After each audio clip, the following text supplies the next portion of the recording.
ঠাকুর শতানুসরণে প্রথমে লিখে গেছেন, অর্থ মান যশ ইত্যাদি পাওয়ার আশায় আমাকে ঠাকুর সাজিয়ে ভক্ত হল না। সাবধান, হক ঠকবে।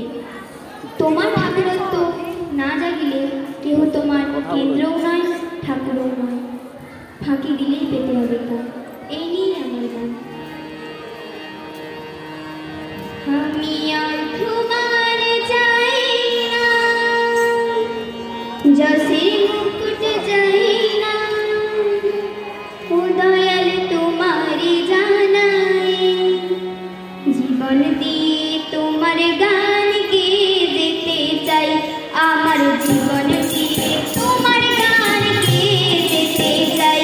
আমি অর্থমান চাই না, যশের মুকুট চাই না, ও দয়াল তোমারে জানাই, জীবন দিয়ে তোমার গান গেয়ে যেতে চাই, আমার জীবন দিয়ে তোমার গান গেয়ে যেতে চাই। আমি অর্থমান চাই না।